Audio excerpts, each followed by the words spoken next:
아침에 손이 빡빡하고 부으신다면 제일 먼저 이거 한번 해보세요. 손가락을요 굽히는데 끝 부위부터 굽히는 겁니다. 주먹 한번 쥐었다가요 다시 펴주는 거예요. 사실은 손가락 관절염이 방치가 되면 점점 더 많이 빡빡해지고요, 손을 쓰는 모든 동작에서 통증을 만듭니다. 결국 우리 손가락에 있는 근육이나 인대, 염증 이런 부분들은 우리 몸의 사실은 해답이에요. 아침에 일어나면 손이 빡빡해서 잘 안 쥐어지는 증상으로 내원하시는 분들이 많다고 하는데 이런 증상의 이유가 무엇인가요? 아침에 일어나면 손이 빡빡해서 잘 안 지어지시죠? 끝까지 주먹 안 지어지시는 분들 굉장히 많은데 사실은 이게 한 가지 질병이 아니고 몇 가지 질병이 비슷하게 이런 증상들을 드러내게 됩니다. 가장 대표적인 게 손가락 관절염이고요. 그리고 두 번째가 뭐냐면 탄발지라고 하는 질병이고요. 맨 마지막이 사실은 손목터널 증후군이라고 그래서 이런 경우도 아침에 손이 많이 붓고 불편한 경우들이 생깁니다. 방치하면 안 되는 이유 있을까요? 이 세 가지가 다 각기 다르긴 한데요. 사실은 손가락 관절염이 방치가 되면 점점 더 많이 빡빡해지고요. 아침에 쥐기 힘든 정도에서 그치는 것이 아니고 낮에 손을 쓰는 모든 동작에서 통증을 만듭니다. 그래서 사실은 일상생활에 굉장히 곤란을 겪게 되는데요. 우리가 손 사용 안 하고 살 수 없잖아요. 매일매일 쓰는데 모든 순간에 통증을 겪게 되죠. 그리고 이제 탄발지 같은 경우도 동작, 물건을 잡는다든지 할 때 통증도 있지만 손가락이 굽혀져 가지고 펴지지 않는 바람에 이 사실 반대쪽으로 펴야 되는 이런 불상사가 생길 수도 있고요. 손목 터널 증후군도 일단 손 저림도 굉장히 불편하긴 하지만 이 손바닥 자체가 근육이 위축이 되면서 적어집니다. 그래서 쓰임이라든지 이런 데에도 굉장히 불편감을 겪게 되기 때문에 조기에 발견하는 것이 굉장히 중요합니다. 딸깍딸깍 소리가 나는 경우, 손이 저린 경우는 각각 어떤 질환을 의심해야 하나요? 좀 전에 말씀드린 세 가지 질환 중에 사실은 딸깍딸깍 소리가 나는 것을 탄발지라고 부르게 되는데요. 이거는 뭐냐면 이 손가락이 부드럽게 굽혀지는 게 아니고 뻑뻑하게 딸깍거리게 되는 겁니다. 처음에는 그냥 딸깍딸깍 소리만 납니다. 하지만 이게 심화되면 꽉 굽어진 상태에서 안 펴져요. 그래서 반대쪽 손가락으로 펴주는 일이 생기기도 하고요. 손저림 같은 경우는, 탄발지 같은 경우는 사실 손저림이 동반되지는 않습니다. 하지만 이게 손저림 같은 경우는 뭐냐면 손목 터널 증후군이라고 부르는데 이런 경우에는 손끝이 저리고 혹은 감각이 둔하고 이런 증상들을 겪게 되죠. 시간이 지나면 금방 괜찮아지기도 해서 병원을 안 가는데 괜찮은 거 아닌가요? 모든 질병은요, 처음에는 간헐로 발생을 합니다. 즉 처음부터 막 저려서 죽겠어, 내가 처음부터 막 이게 딸깍거려서 죽겠어, 이렇게 시작되는 것이 아니고요. 처음에는 어떤 날은 그렇고 어떤 날은 안 그래요. 근데 그 시초가 대부분 다 공통적으로 손의 질환들은 그 시초가 대부분 다 어떻게 시작되냐면 아침에 빡빡합니다. 그리고 붓는 느낌이 있고, 그래서 처음에 간헐적으로 내가 증상이 있다 없다 한다고 해서 이거를 방치하시게 되면 이게 결국은 고착화되고 매일매일 아프고 붓고 통증이 생기게 되니까 초기에 잘 관리해 주시고, 그래도 안 되면 적극적으로 치료를 해 주시는 게 굉장히 중요합니다. 주부분들이 많이 오시나요? 어떤 분들이 주로 이런 질환을 겪나요? 주부분들이 사실은 많지만 직장인분들도 굉장히 많으세요. 왜냐면 이 손을 쓰는데 주부들만 많이 쓰는 거 아니거든요. 특히 요즘은 이제 그 마우스라든지 혹은 타이핑을 하는데도 손을 많이 쓰시기 때문에 직장인분들도 굉장히 많습니다. 한 절반 정도 되시는 것 같아요. 절반. 환자분들이 집에서 이게 손가락 관절염인지 아닌지 구분해 볼 수 있는 기준이 있을까요? 아침에 손이 붓고 빡빡하니까 이거 무슨 질환인가? 근데 또 이야기를 들어보니까 세 가지나 되는 게 다 증상이 비슷하다고 그래서 혼란스러우실 겁니다. 그런데 이 세 가지를 사실 구분할 수 있는 방법이 있는데요. 첫 번째, 손목 터널 증후군에 의해서 손저림이 생기는 거는요, 티넬 사인이라고 해서 지금 한번 해보십시오. 여기 손이 저리신 분들 있잖아요. 손가락 두 개로요, 이 손끝에, 손목 끝에 이 부위를 통통통 쳐보는 거예요. 그래서 만약에 이게 손목 터널 증후군에 의해서 내가 손이 저리다면 이 통통통 치는 티넬 사인에 의해서 손끝으로 쩌렁쩌렁 저림이 발현이 됩니다. 그래서 이러면 내가 이 아침에 붓고 빡빡한 게 손목 터널이었구나 하시는 거 알게 되실 거고요. 그리고 손이 이렇게 딸깍딸깍 소리가 나는 것만 해도 사실은 탄발지라는 걸 아실 수가 있는데, 특히나 탄발지 같은 경우는요, A1 활차라고 그래서 여기 보이시죠? 손마디가, 손가락이 시작되는 부위, 여기에 있는 볼록 튀어나온 마디 있죠? 이 마디를 눌렀더니 유독 더 아파. 멀쩡한 곳보다 훨씬 더 아프고 그 손가락이 유독 딸깍거린다 라고 하면 이거는 탄발지입니다. 그리고 마지막으로 내가 손가락 관절염에 의해서 손이 빡빡한가? 이 두 개 다 아니야. 티넬 사인도 아니고 여기도 아니고 딸깍 소리도 없다 라고 하시면 손끝을 보시면요, 이게 손이 변형이 됩니다. 퇴행성 관절 같은 경우는 이 손끝이 약간 이렇게 굽어요. 혹은 여기가 이렇게 튀어나오면서 변형이 되어서 이 손끝을 만져도 끝 부위 손가락이 아픕니다. 그리고 이렇다고 한다면 사실은 이거는 퇴행성 관절이라고 할 수 있죠. 세 가지를 집에서 이렇게 간단하게 구분해 보실 수가 있습니다. 병원 치료 말고 집에서 매일 할 수 있는 관리나 스트레칭이 있을까요? 자, 일단 세 가지 모두에 쓸 수 있는 통합적인 스트레칭을 하나 알려드릴게요. 이거는 세 가지 모두 다 해당이 됩니다. 그래서 아침에 손이 빡빡하고 부으신다면 제일 먼저 이거 한번 해보세요. 손가락을요, 굽히는데 끝 부위부터 굽히는 겁니다. 끝 지절, 두 번째 지절, 세 번째 지절 해서 끝으로 쫙 굽혀가지고 주먹을 꽉 말아주는 겁니다. 쫙 말아쥐어서 끝까지 쥐었다가 하나 둘 펴주는 거예요. 천천히 이렇게 펴서 끝까지 또 쫙 펴주는 거예요. 요거 다시 한번 손가락 끝에서부터 두 번째 지절, 세 번째 지절, 네 번째 지절 꾹 말아줘서 주먹 한번 쥐었다가요, 하나 둘 셋 센 다음에 다시 펴주는 거예요. 쫙쫙쫙쫙쫙쫙. 요거는 세 가지 질환 모두에 해당이 됩니다. 그래서 손을 쥐었다 폈다, 그냥 엉성하게 쥐는 게 아니고요, 지절별로 전부 다 이 가동각도를 써준 겁니다. 그리고 두 번째는 뭐냐면요, 각 질환별로 제가 한번 알려드릴게요. 탄발지가 있으신 분들, 딸깍딸깍 소리가 나시는 분들이 있으실 겁니다. 이런 경우에는요, 사실 손가락을 뒤쪽으로 끝까지 쭉 쳐주는 운동이 최고로 좋습니다. 그리고 기왕이면 이 손가락, 제가 이제 여기 누르면 아프실 거라고 말씀드렸죠? 이 지절에 관련된 이 손바닥 쪽을요, 꼭꼭 눌러서 마사지 해주시는 거예요. 만약에 내가 세 번째 손가락이 딸깍거린다, 그럼 세 번째 이 손가락을 따라 내려오시면 요렇게 인대가 있습니다. 손바닥에 길게 인대가 있거든요. 여기를 꼭꼭 마사지 해주시는 거예요. 요게 탄발지에 가장 좋은 손 스트레칭 방법입니다. 그리고 손목 터널 증후군 같은 경우는요, 손이 저리죠. 손목 터널 증후군 같은 경우는 사실은 이 손에 보시면요, 여기에 인대가 두 개 보이실 거예요. 공 쥐듯이, 빈 공을 쥐듯이 이런 동작을 하시면 인대가 보이실 텐데, 이 엄지손가락 쪽에 이 인대가 있거든요. 여기 인대,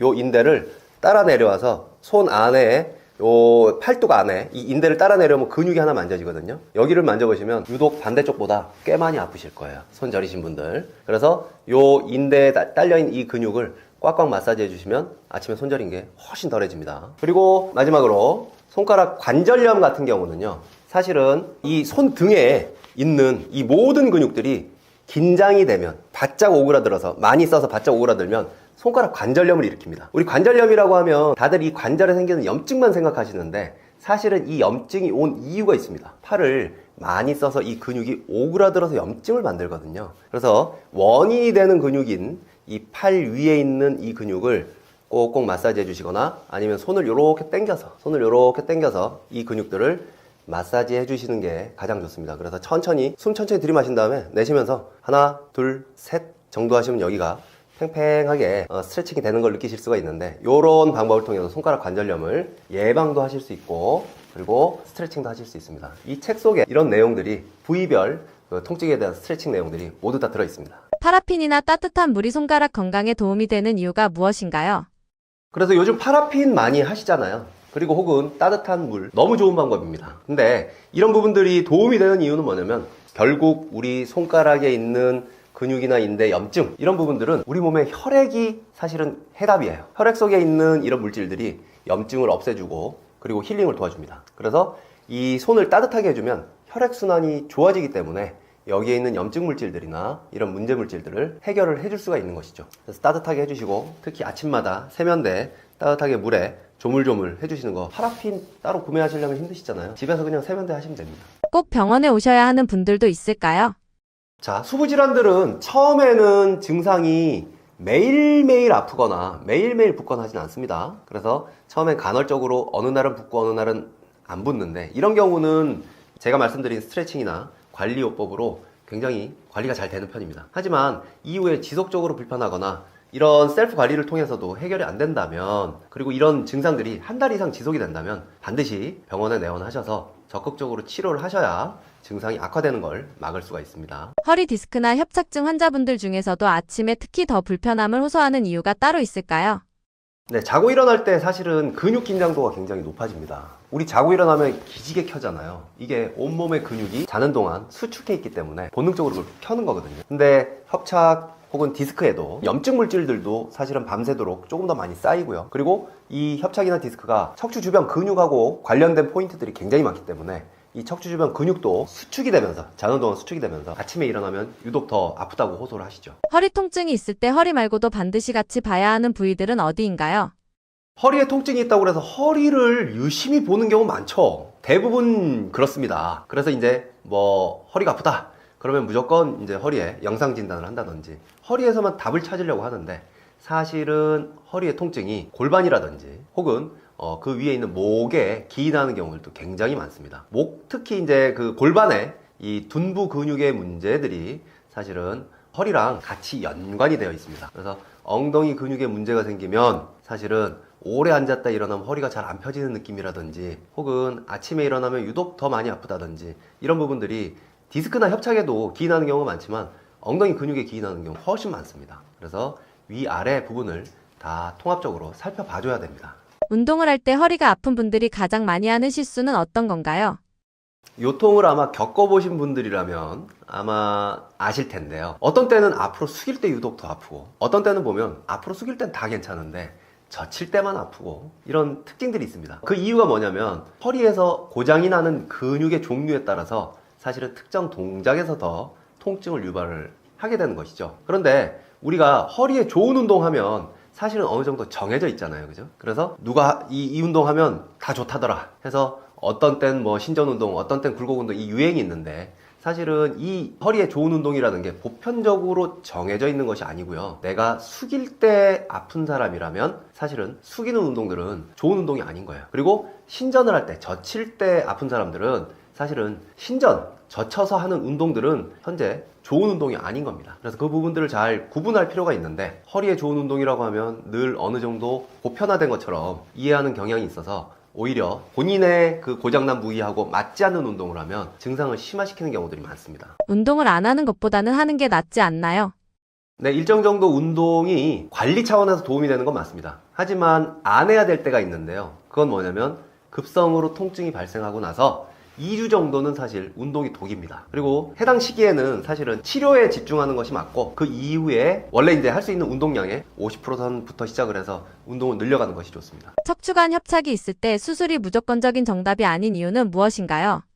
2013년 와카야마 현에서 벌어졌던 실험에 대한 이야기가 상당히 의미가 있을 것 같습니다. 이 실험에서 900명이 넘는 주민들을 대상으로 무작위로 60세 이상의 주민들을 대상으로 무작위로 MRI 촬영을 했어요. 그랬는데 이 사람들이 인구의 전체 참가자의 약 77.9% 정도가 척추 협착이 나온 겁니다. 그랬는데 이 중에서 증상이 있었던 사람들은 사실 18%가 채 안 되는 비율이었어요. 무슨 얘기냐? MRI 상으로 척추 협착이 돼서 척추관이 좁아진 부분들이 사실은 늘상 이 증상으로 연결이 되지는 않는다는 겁니다. 그래서 이 척추 협착 자체를, 좁아진 이 공간을 MRI에서 보고 나면 뭔가 넓히지 않으면 답이 없을 것 같고, 이 좁아진 것 때문에 모든 일이 생긴 것 같지만 사실은 이런 실험 결과들을 보면 척추관이 좁아지는 것, 굵어지는 것은 어떻게 보면 노화의 자연스러운 단계 중에 하나입니다. 그 중에서 일부가 증상이 발현이 되는 것이고요. 그 증상이 발현되는 경우들은 대부분 보면 척추관 자체가 좁아진 부분도 있지만 여기에 플러스해서 척추 주변의 근육들의 긴장도가 높아지거나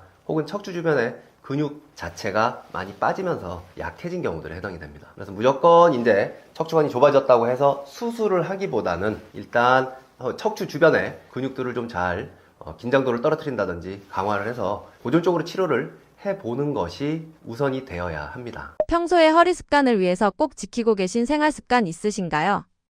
허리 건강에서 가장 중요한 것은 사실은 좌우의 밸런스입니다. 허리라고 하는 게 결국은 골반 위에 얹혀있는 기관이기 때문에 골반이 비틀어지게 되면 허리도 기울어지고, 허리가 기울어지게 되면 여러 가지 문제를 일으키게 되는 것이죠. 그래서 사실은 다리꼬기라든지 이런 부분들은 평소에 가급적 안 하려고 노력하고 있는 편입니다. 알게 모르게 허리 망치는 습관들 어떤 것들이 있나요?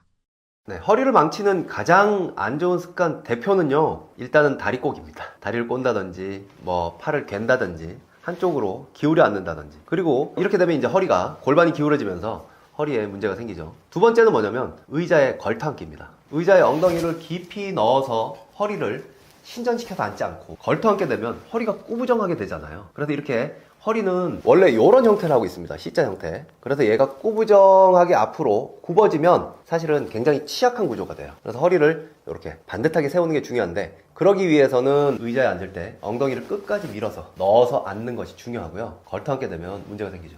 그래서 허리가 이렇게 되는 거 또 하나는 뭐냐면 밑에 있는 박스 무거운 거 들 때 말입니다. 우리 허리 굽어지잖아요. 허리는 원래 이런 형태이기 때문에 굽혀지게 되면 여하튼 취약한 상태가 됩니다. 이 상태에서 무리를 주게 되면 여러 가지 문제를 일으키는데, 물건을 들 때도 한 번에 무거운 거를 그냥 끌어올리게 되면 취약한 상태에서 얘를 힘을 쓰는 거기 때문에 고장이 날 확률이 높아져요. 그래서 물건을 들 때도 한쪽 무릎에 잠시 한번 올렸다가 든다든지 이런 방식으로, 혹은 허리를 스쿼트 자세 하듯이 약간은 젖힌 자세, 신전 자세에서 물건을 든다든지 하는 노력이 좀 필요합니다. 그리고 사실 우리가 대표적으로 이렇게 허리 꾸부정하게 앉아가지고 뭔가를 기울이는 자세, 바로 운전 자세입니다. 운전하실 때 보면 걸터 앉아서 옆에 이런 식으로 기우뚱하게 앉는 경우들이 많죠. 그래서 사실 저는 이 사이드 미러를 세팅할 때도, 룸미러를 세팅을 할 때도 이 룸미러가 그냥 이렇게 앉아서는 잘 안 보이도록 세팅을 해놓습니다. 그래서 얘를 조금 높여놓으면 제가 이 룸미러 볼 때만이라도 꾸부정하게 앉아있다가 펴서 보게 되거든요. 그래서 이런 효과가 있기 때문에 사실은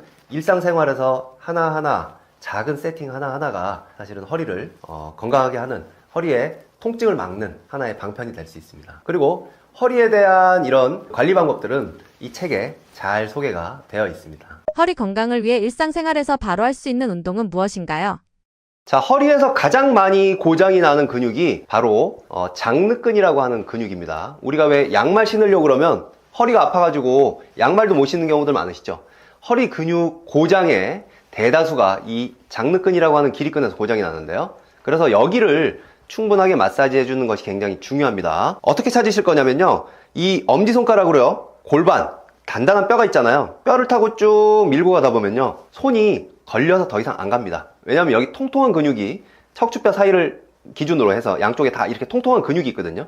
이게 바로 장늑근과 췌장근인데, 이 부위를 이렇게 가서 엄지손가락 끝이, 혹은 이 손가락 보면 이렇게 온폭 패여 있잖아요. 얘가 딱 걸리는 부위라고 생각하시면 돼요. 허리가 그냥 딱 걸리는 부위. 그러면 엄지손가락 끝에 이 닿는 근육이 바로 췌장근인 장늑근입니다. 그래서 이 부위를요, 꼭 엄지손가락으로 눌러주시는 거예요. 근데 그냥 누르는 게 아니고요, 허리를 조금 좌우로 움직이면서 이 근육을 눌러주시게 되면 이 긴장도가 높아져 있는 허리 근육이 긴장도가 완화가 되면서, 숙일 때 통증이 있는 분들이라면 아마 즉각적으로 좀 효과를 보실 수 있거든요. 그리고 평상시에 허리가 뻐근하고 불편하셨던 분들이라면 이렇게만 해주셔도 굉장히 시원하고 좀 편한 걸 느끼실 수가 있습니다. 시간은 많이 하실 필요는 없는데요, 이렇게 아침 저녁으로 3분 정도만 해주시면 평상시에 허리 불편감이 있으신 분들이라고 하면 굉장한 효과를 보실 수가 있습니다. MRI, CT까지 다 찍고 이상 없다는 말을 들었는데도 여전히 엉덩이랑 다리가 아픈 분들 많다는데, 이런 증상의 문제 원인은 무엇인가요?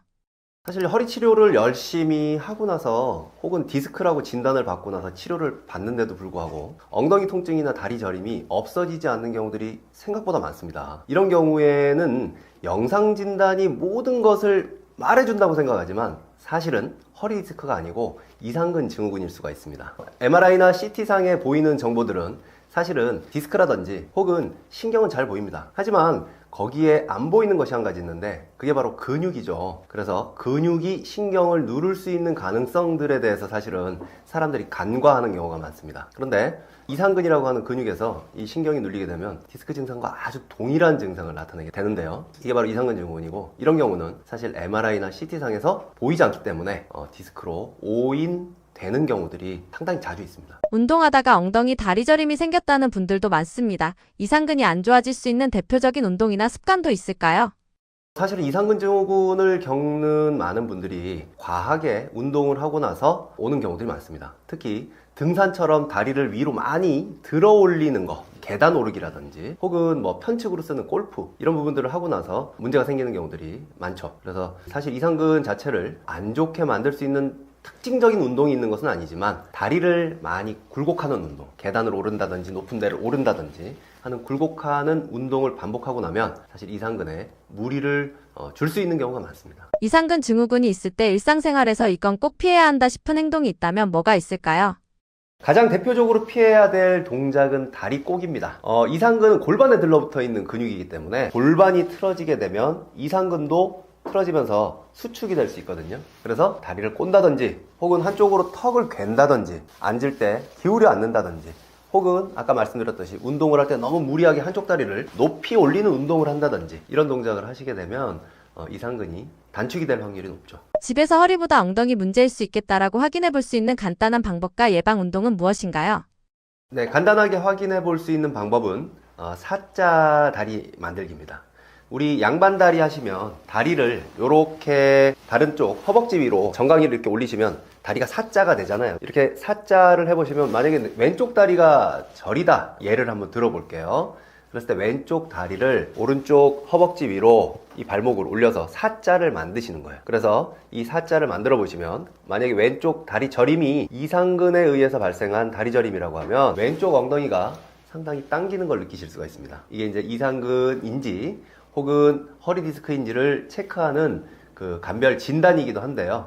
사자 다리 만들기를 통해서 만약에 왼쪽 엉덩이가 사자 다리를 만들어 봤더니 굉장히 아프고 다리 쪽으로 저림도 심해진다. 그런데 멀쩡한 쪽, 다리 안 저린 쪽을 반대로 사자를 만드는 거예요. 다리 안 저린 쪽을 역으로 해봤더니 이 부분은 멀쩡하다 라고 하면 왼쪽 다리 저림은 이상근에 의해서 저린 것일 수가 있는 것이죠. 자, 사자를 만드는 겁니다. 어떻게 사자냐면요, 왼쪽 다리가 저린다고 가정을 해볼게요. 왼쪽 저린 다리를요 요렇게 발목을 반대쪽 허벅지 위에 올리는 겁니다. 이러면 여기가 사자 모양이 되죠. 이 상태에서 이 무릎을요 살짝 눌러주시는 거예요. 그랬을 때 이 다리 저림이 다시 발현이 되고 엉덩이가 많이 아프다 그러면 사실은 이 왼쪽 다리의 다리 저림이 이상근 증후군일 가능성이 농후하다는 것이죠. 자, 그러면 이 아프다는 기준이 도대체 뭐가 기준이냐? 뭐가 기준이냐면요, 안 저린 다리 있잖아요. 안 저린 다리를 동일하게 사자를 만들어서 눌러봤을 때 이쪽 엉덩이는 이 저린 다리만큼 안 아파 라고 한다면 이게 바로 기준이 된다는 것이죠. 그래서 양쪽이 똑같이 아프다면, 안 아픈 다리도 똑같이 사자에서 아프다면 그것은 이상근 증후군일 가능성이 높지 않습니다. 하지만 이 멀쩡한 다리는 이렇게 했더니 엉덩이가 별로 안 아픈데 이 다리가 저린 쪽은 이렇게 했더니 엉덩이가 많이 아프다, 이상근 증후군일 가능성이 상당히 농후합니다. 그래서 이게 진단법이기도 하고요, 사실은 이 운동 자체가 이상근을 치료하는 치료 스트레칭이기도 합니다. 그래서 이렇게 엉덩이에 통증이 생기신다면 이상근 증후군일 가능성이 높기 때문에 이 상태에서 이 다리를요 꽉 누르면서 허리가 아니고 사실은 고관절이거든요. 고관절을 앞쪽으로 쭉 당겨 주시는 거예요. 허리는 둥글게 마는 게 아니고요, 허리를 이렇게 젖힌 상태에서 쭉 당겨 주시는 겁니다. 그래서 숨을 천천히 들이마시고 쭉 누르면서 이 힙힌지 고관절을 굽히면서 하나, 둘, 셋, 넷, 다섯 정도까지가 한 세트고요. 이렇게 10세트 정도를 해주시게 됩니다. 옆에서 보면 허리를 둥글게 굽히는 게 아니고요, 허리를 편 상태로 엉덩이를 내밀듯이 힙힌지를 접는 거예요. 고관절을 이렇게 접어주시는 겁니다. 하나, 둘, 셋, 넷, 다섯입니다. 이런 통증을 방치하면 어떤 질병으로 발전하게 될까요? 네, 이상근 증후군의 초기 시작은 사실은 약간의 다리 저림입니다. 그래서 다리가 좀 뭔가 당기고 불편한 것 같은데 이거 좀 시간이 지났더니 엉덩이까지 아파. 그리고 좀 더 시간이 지났더니 발목에 힘이 없네. 그리고 조금 더 시간이 지났더니 밤에 잠을 못 잘 정도로 아파. 이런 식으로 점차 증상이 진행이 되게 됩니다. 그래서 나중에는 사실은 일상생활에서 통증 정도가 아니고 어떻게 보면은 뭐 거동에 문제를 가져올 수 있기 때문에 사실은 방치하게 되면 모든 질병이 커지지만 이렇게 신경이 눌리는 병들은 방치하게 되면 후유증이 큽니다. 꼭 수술이나 병원 치료를 받아야 하나요?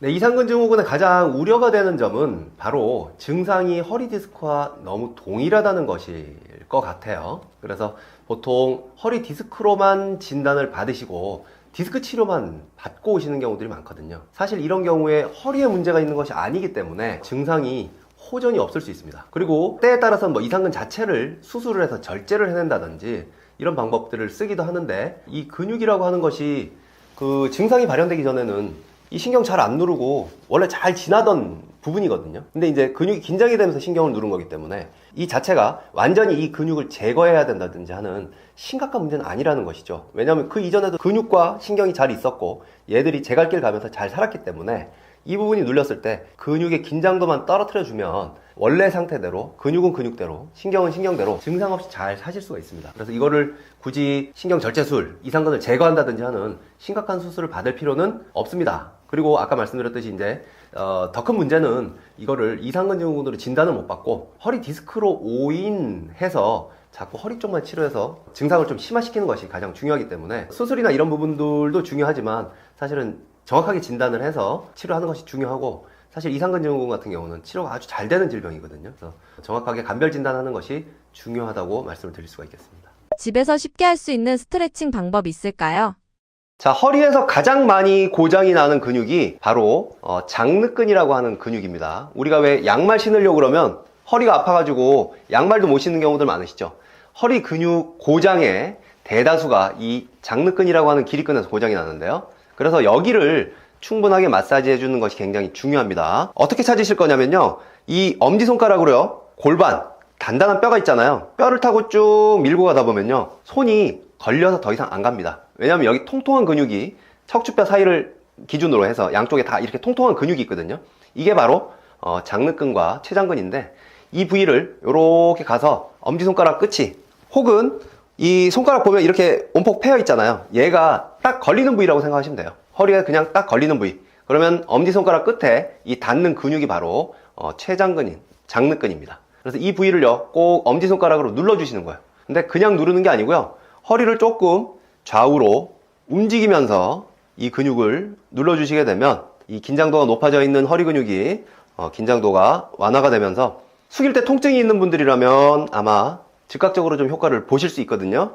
그리고 평상시에 허리가 뻐근하고 불편하셨던 분들이라면 이렇게만 해주셔도 굉장히 시원하고 좀 편한 걸 느끼실 수가 있습니다. 시간은 많이 하실 필요는 없는데요, 이렇게 아침 저녁으로 3분 정도만 해주시면 평상시에 허리 불편감이 있으신 분들이라고 하면 굉장한 효과를 보실 수가 있습니다. 허리 디스크인 줄 알고 오래 고생하다가 나이 탓이라고 포기하신 분들께 꼭 해주고 싶은 한마디 조언은 무엇인가요? 이상근 증후군은 허리 디스크와 가장 많이 오인이 되는 질병입니다. 그냥 증상만으로는 사실 구분이 어렵고요. 그래서 허리 디스크 치료를 열심히 받았거나 혹은 수술을 했음에도 불구하고 증상이 계속 남아있는 분들은 내가 그냥 나이가 들어서 그런가? 혹은 뭐 그냥 디스크라고 하는 질병이 원래 이렇게 치료를 하고 수술을 해도 아픈 건가? 하고 포기하시고 계시다면 사실은 이 이상근 증후군에 대해서 반드시 한번 체크를 해보시기 바랍니다. 그리고 실제 이제 제가 치료하는 사례들을 보면 대부분이 이상근 증후군을 처음 알아차리고 오시는 분들은 드물고요. 허리 치료나 척추 협착 혹은 디스크로 치료를 오래 받으시다가 호전이 없어서 오시는 분들이 대부분이기 때문에 그냥 원래 질병이 그런가 보다, 나이 탓인가 보다 포기하지 마시고, 진단이 MRI나 CT상에도 별다른 게 드러나지 않았다고 포기하지 마시고, 혹은 디스크라고 확정하지 마시고 이 이상근 반드시 체크를 한번 해보시기 바라겠습니다. 치료가 아주 잘 되는 질병입니다. 어깨 통증의 원인이 꼭 어깨만의 문제는 아니라고 하시던데요. 가장 흔한 원인을 하나만 꼽자면 뭐라고 보시나요? 어깨 통증의 가장 큰 원인은요, 라운드 숄더입니다. 제가 팔을 이렇게 올리면요, 바로 올라가거든요. 그런데 이 상태, 똑같은 상태지만 제가 목을 앞으로 빼서 숄더를 라운드 시키면 뭐도 안 올라가요. 왜냐면 목이 앞으로 빠지면서 숄더가 라운드 되게 되면 원래 위치에서 어깨 위치가 벗어나게 되고요. 이러면서 이 어깨 사이에, 이 관절 사이의 간격이 좁아져서 얘가 올라갈 때 찝히게 되는 현상이 생깁니다. 그래서 사실은 어깨가 이렇게 찝히게 되면 여기서 충돌이 일어나고, 충돌이 일어나면 손상이 일어나고, 손상이 일어나면 통증이 생기고, 통증이 생기면 각도가 줄어드는 악순환을 겪게 되죠. 결국은 어깨 통증의 가장 큰 요소는 뭐냐? 목이 전면으로 나오는 일자목, 그리고 그로 인한 라운드 숄더가 가장 큰 요소입니다. 그러면 어디부터 고쳐나가야 하는 건가요? 네, 어깨에 문제가 생겼을 때 가장 중요한 포인트는 뭐냐? 야간에 통증이 있느냐 없느냐가 관건입니다. 그래서 야간에 통증이 있다면 사실은 어깨 주변에 찝혀 있는 신경, 이 신경들을 근육이 찝는 거기 때문에 해당 근육을 잘 치료해서 야간 통을 없애주는 게 우선이고요. 그리고 근본적으로 문제가 되는 목 부위, 이런 부위들을 잘 치료를 해서 이 어깨가 라운드 숄더 된 부분이 궁극적으로 풀려야 근본적인 치료가 된다고 할 수 있습니다. 라운드 숄더부터 고쳐야 한다고 하셨는데 어떻게 고치나요? 자, 제가 라운드 숄더라고 했잖아요. 어깨가 전면으로 이렇게 말린 겁니다. 그래서 찝혔다고 말씀을 드렸는데 이 부분의 간격을 넓히는 가장 좋은 방법이 있습니다. 바로 쌍따봉 운동입니다. 쌍따봉 운동은 뭐냐면 손 앞으로 내보세요. 쌍따봉. 이 상태에서는요, 왜 엄지손가락을 펴냐면 우리 방향성을 알 수 있어야 돼요. 이 방향, 엄지손가락의 방향을요, 뒤로 젖히면 됩니다. 요게 라운드 숄더를 풀 수 있는 마법의 운동인데요. 이 손가락을 옆면으로 벌리면서 젖혀주시면 이 손가락 방향에 따라서 팔이 열리면서 라운드 숄더가 개선이 되죠. 이 상태에서 고개를 앞으로 뺀 상태에서 쌍따봉 하는 게 아니고요. 고개를 뒤로 살짝 밀어서 일자목 자체도 좀 완화를 시키고 요렇게 젖혀주시면 전면에 있는 이 가슴 근육도 스트레칭이 되고요. 이 어깨 찝혀있는 라운드 숄더도 펴지면서 이 어깨 통증을 많이 줄일 수가 있습니다. 처음엔 팔 올릴 때만 아프다가 나중엔 각도 제한이 생기고 밤에도 아프다고 하시는 분들이 많은데 어깨 통증은 보통 어떤 단계로 진행되나요? 자, 어깨 아플 때요, 제일 많은 게 뭐냐? 어깨 앞에 아픈 거예요.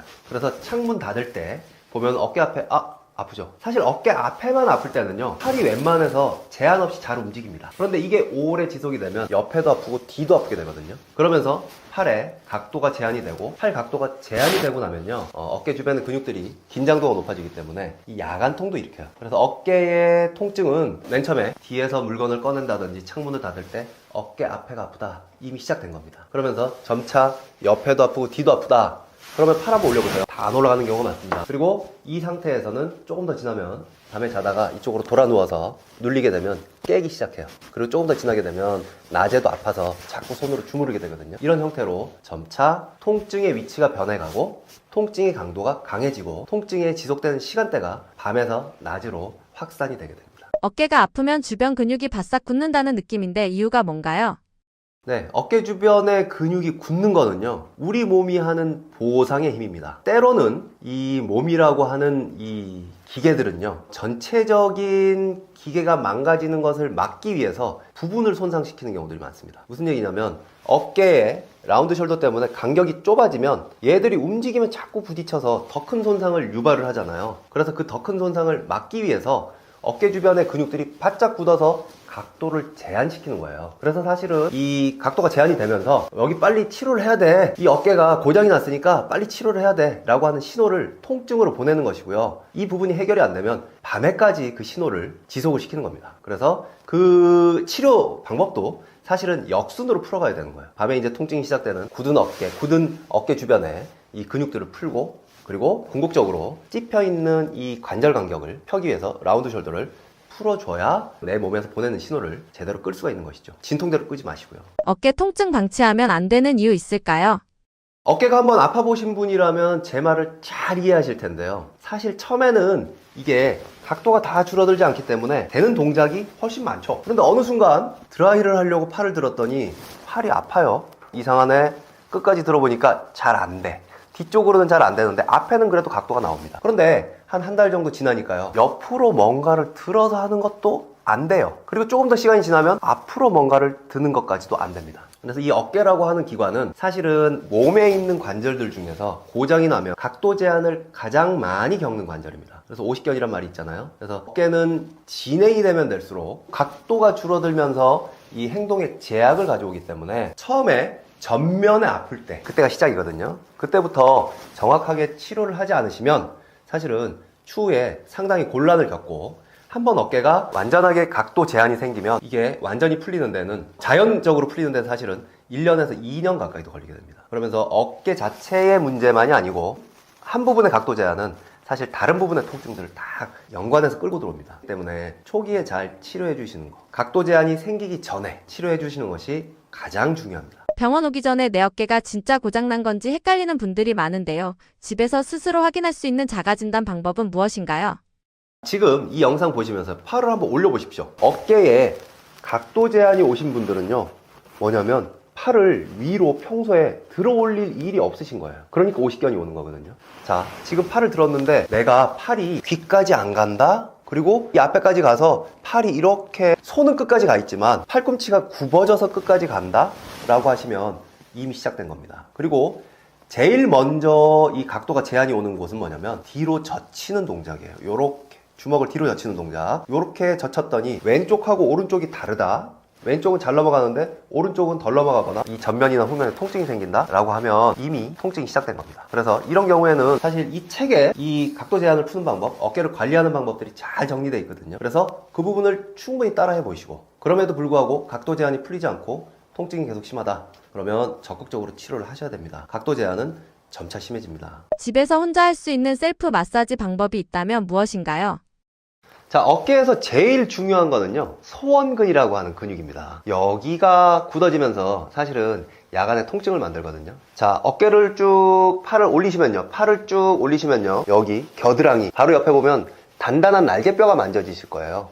그래서 겨드랑이 바로 밑에 있는 단단한 날개뼈, 거기서 뒤로 조금만 가시면 돼요. 여기 만져보시면 이 근육이 있는데요, 날개뼈를 기준으로 날개뼈 바로 뒤에 있는 근육이라고 생각하시면 됩니다. 여기 만져보시면 밤에 혹시 야간에 어깨 통증이 있으신 분이라면 반드시 여기가 굉장한 통증이 있으실 겁니다. 반대쪽하고 같이 만져보시면 정확하게 구분하실 수 있고요. 그래서 멀쩡한 쪽 어깨보다 여기가 더 많이 아프다, 맞습니다. 거기에요. 그래서 여기를 손으로 꼭꼭 마사지 해주시고, 이 부위가 힘들다면 공으로요 바닥에 놓고 옆으로 누워서 이 부위를 마사지 해주시면 야간의 통증 해결하실 수가 있습니다. 모든 어깨 통증에서 사실은 가장 중요한 게 라운드 숄더를 잡는 겁니다. 그래서 라운드 숄더의 가장 좋은 운동, 쌍따봉 운동입니다. 앞으로 쌍따봉 해보십시오. 이 엄지손가락 여기 있죠? 이 엄지손가락이 기준이 되는 겁니다. 쌍따봉을 기준으로 엄지손가락을 바깥으로 벌리면서 팔을 벌리시는 거예요. 가슴 쪽으로도 스트레칭이 되고요, 팔에 있는 이 어깨에 있는 간격이 좁아진 부분도 벌어지고요, 그리고 일자목도 같이 개선이 됩니다. 그래서 목을 숙이지 마시고 뒤로 젖히듯이 편 상태에서 요렇게 끝까지 팔을 젖혀주시는 거예요. 그래서 전면에 찝혀있는 어깨를 풀어주세요. 쭉쭉 요렇게 아침 저녁 하루 3분이면 충분합니다. 쭉 폈다가 다시 한번 모아서 끝까지 바깥으로 천천히 펴주는 거를 반복하시는 겁니다. 안녕하세요. 통증요정 김학조입니다. 저는 20년차 한의사고요. 아주 고질적인 척추질환이나 만성질환들을 많이 보고 있습니다. 제가 진료실에서 하루 종일 환자분들한테 듣는 이야기가 있습니다. 제가 오늘 여기 아파서 이렇게 치료를 받았는데 이거 집에 가서는 무슨 운동해야 됩니까? 혹은 제가 이게 아파서 치료를 받았는데 혹은 예방할 수 있는 방법, 재발을 방지할 수 있는 방법이 혹시 있나요? 이런 이야기들을 사실 하루에도 수십 번 듣다 보니까, 자, 그러면 이런 분들을 위해서 내가 어떤 이야기를 해줄 수 있을까 해서 사실 시작한 것이 유튜브 채널이었고요. 그리고 그 이야기들을 또 하다 보니까 더 많은 분들한테 이 부분을 좀 조목조목 정리해서 말씀을 드려보면 어떨까 하는 생각으로 이번에 책을 내게 됐습니다. 그래서 책에 보시면 아플 때마다 꺼내보는 통증 백과거든요. 왜냐하면 이 안에 내용들이 부위별 모든 통증들이 다 망라되어 있습니다. 그리고 이 내용들은 제가 조금 아까 말씀드렸듯이 이 환자분들이 저한테 물어보시는 질문들, 어떻게 해야 이 부위 통증들을 해결할 수 있습니까? 그리고 어떻게 해야 이 부위 통증들 치료 이후에 재발하지 않게 할 수 있습니까? 혹은 비 올 때 유독 더 아픈 건 왜 그런 거예요? 혹은 이 질병 꼭 수술해야 됩니까? 이런 기준점들, 사실 통증에 대해서 많은 질문들이 있으시잖아요. 그래서 그 모든 제 진료실에서 들었던 모든 질문들이 다 이 안에 담겨 있다고 보시면 됩니다. 그리고 이 각 부위별 통증들에 대한 스트레칭을 그냥 글로만은 잘 알 수가 없기 때문에 제가 이 안에 다 그림을 삽입해서 다 해부학적 그림이라든지 혹은 스트레칭하는 방법들을 그림으로 삽입해서 넣었습니다. 하지만 이것으로도 부족할 수 있기 때문에 여기 보시면 QR코드를 통해서 직접적으로 이 부위들을 스트레칭하는 부분들을 영상으로 만나보실 수 있게끔, 그래서 정말 실용적으로 아플 때마다 꺼내서 보실 수 있게끔 한 실용 서적입니다. 그래서 제가 채널을 시작했을 때처럼 이 책을 낼 때도 이런 책들이 통증으로 고통받는 많은 분들한테